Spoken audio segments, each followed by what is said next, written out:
जोङो बिखौ लांनो हाया। बेखायनो आं बुंनो सानदों दिनै गगामुगआव माने गगामुग धेमाजि गगामुगआवहाय मोनसे मैया वेलफेयार एक्स एनडिएफबि वेलफेयार ससाइटिखौ दादों। किन्तु बेहाय दानायनि सिगांहाय आं जायफोर दागिरिफोर जायफोर बे ससाइटिखौ दादों आं बिसोरखौ आं थोंजोङै बुंहरनो सानो बे मिडिया प्राय बे चेनेलनि गेजेरजों जाहाथे जोंनावबो बारग' एक्टिभ मेम्बार हिसाबै जोंनावबो इनफर्म थानांगौमोन। आरो बे वेलफेयार होननाय मोनसे जिथुनाखि आफाद बियो गनायथावना बियो साबजेक्ट जानो हाया। मानो होनबा बियो मोनसे सुलुंनि मोनसे थासारिनि गेजेरजोंसो फैनाय। बेखायनो आं खावलायदों जायफोरा बिखौ गठन खालामदों आरो बिखौ गठन खालामनानै दिनै धेमाजि जिल्लानि इयुन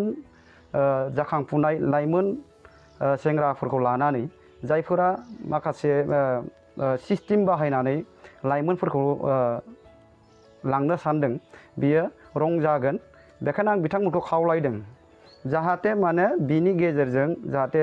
जिखुनु परिस्थिति जायोब्ला समान भाबै रायलायलायनायनि गेजेरजों आरो समान जोङो मोनफ्रोमबो जों सावरायलायनायनि गेजेरजों जाहाथे जोङो धेमाजि जिल्लायाव जोङो गोजोन थासारिखौ लाबोनो हायो आं बेखौ खावलायदों।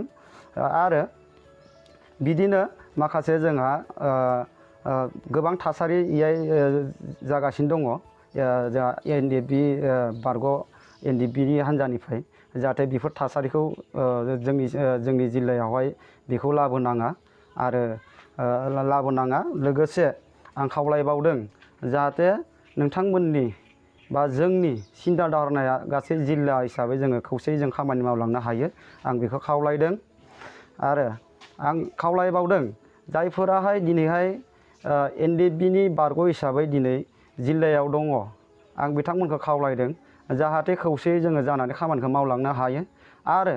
आं खावलायबावहरदों जायफोरा दिनै जिल्लायाव थायालासिनो उदालगुरि बा क'क्राझार बा बाक्सा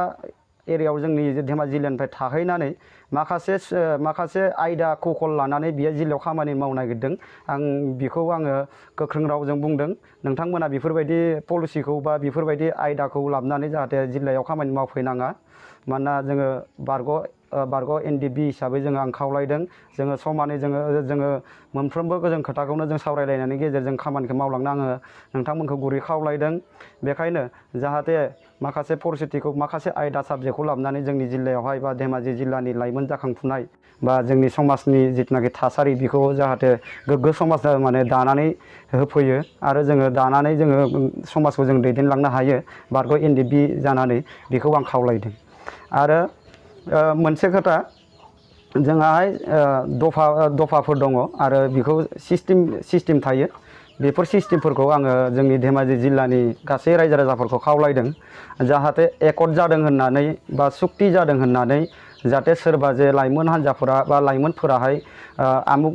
मोनगोन बा आमुक आङो बेफोरबायदि माबा साख्रि बा बायदिसिनायाव इनभल्भ जानो मोनगोन होननानै माखासे भुवा प्रसार जाबाय थादों। बेफोरखौ जाहाथे आङो खावलायदों एनडिएफबि बारग' हिसाबै जाहाथे जोंनि धेमाजि जिल्लानि लाइमोनफोरखौ खावलायदों जाहाथे सिस्टेमखौ नायनानै बा थासारिखौ नायनानैसो गासैबो बिथिङा जाफुंलांगोन बेखौ आं खावलायदों। जाहाथे आं धेमाजि जिल्लानि बारग' एनडिएफबि सासे सोद्रोमा जानानै आं गुरै खावलायदों जाहाथे नैबे चेनेलनि गेजेरजोंहाय जाहाथे जोंनि साननाय हनाय आरो जोंनि जिथुनाखि इयुन थांना थानाय बेफोरखौ एकर्ड जानायजों लोगोसे आरो दफाखौ इमप्लिमेन्ट खालामनायनि लोगोसे जाहाथे जोंनि इयुन संसारा मोजाङै खुंलांनो हायो आरो बे जिल्लानि सोमोन्दै जोङो मोजाङै हाबाफारि जों मावलांनो हायो बेखौ आसा खालामबाय। आसा खालामनानै आंनि दिनैनि बे जिथुनाखि मिडिया आङो प्रसार खालामनाय बा आङो रायजोनि गेजेराव आं नुजाथिनानै जिथुनाखि आं बुंनाय बेखौ आङो गुरैयै खावलायदों जाहाथे नोंथांमोनाहाय गाज्रि थासारिखौ बा गाज्रि परिस्थितिखौ लाबोलासिनो मोजां परिस्थितिखौ लाबोयो बेखौ आङो खावलायहरबाय। आरो आं खावलायबावनो सानदों नैबे जिथुनाखि बे फर्मनि गेजेरजोंहाय जोंनि माखासे बारग' एनडिएफबिफोराहाय जोंहा माखासे खामानि मावफैदों धेमाजि जिल्लायावहाय। किन्तु बे फर्मनि गेजेरजोंहाय आङो जायफोर बारग' एनडिएफबिफोर दङ आं बिथांमोनखौ खावलायदों जाहाथे बे फर्मनि उद्देस्यआ मा दं मा गैया बेखौ दिनै धेमाजि जिल्लानि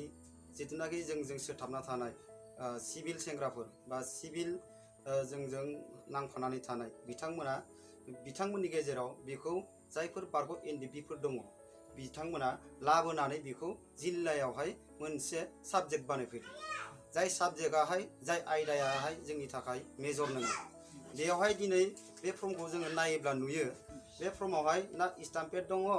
ना सिरियाल नम्बर दङ ना मोनसे फुल सिगनेचार दङ ना मोनसे अफिसियेलि माबा मोनसे जोंनि बेहाय रायखांनाय दङ बेहाय जेबो रायखांनाय गैया बेखायनो आं खावलायदों बे फर्मनि गेजेरजों जोङो जिथुनाखि नैबे बिटिआर गोरोबथानि गेजेरजों बा बिटिआर गोरोबथानि गेजेरजों नैबे फर्मनि गेजेरजों जे मायाबा मोनसे जेनेबा बेनिफिट जागोन बा मायाबा मोनसे जोङो जोङो हास्थायदों बे हास्थायनाया बे फर्मनि गेजेरजों फेलार जागोन माने मिन्स माने फेलें जागोन जाय फर्मा बेनि ओंथिखौ होआखै बेखायनो आं खावलायदों जोंनि जिथुनाखि एनडिपिजों नांनानै थाफानाय गोदोनि सिगांनि जायफोर सिभिल सेंग्राफोर दङ बिथांमोनखौ आं खावलायदों जाहाथे जोङो नोजोर होनानै जों खामानिखौ जोङो आवगायलाङो आरो आङो खावलायबावदों जोंनि धेमाजि जिल्लानि गासै बर' लाइमोनफोरखौ आं खावलायबावदों आङो बारग' एनडिपि जानानै गासै रायजो राजाखौ खावलायदों आरो लाइमोनफोरखौ खावलायदों जिल्लानि जानानै जाहाथे बैफोरबायदि नंखाय फर्म फैयोब्ला नंखाय बेफोरबायदि फर्म फैयोब्ला जाहाथे एरियायाव नोजोर लालायनानै जाहाथे बिनि सायाव कुइसन खालामलायो बेखौ आङो दिनै मिडियानि गेजेरजों आङो रायजोफोरखौ खावलायहरदों जाहाथे बे फर्मनि गेजेरजों आरो बे फर्मा मोनहैनाय लोगो लोगोनो माने कुइसन खालामलायो जायफोर फर्म फरवार्ड खालामदों बिथांमोनजों जाहाथे कुइसन आर्गुमेन्ट जालायो बेखौ आङो धेमाजि जिल्लानि बर' रायजो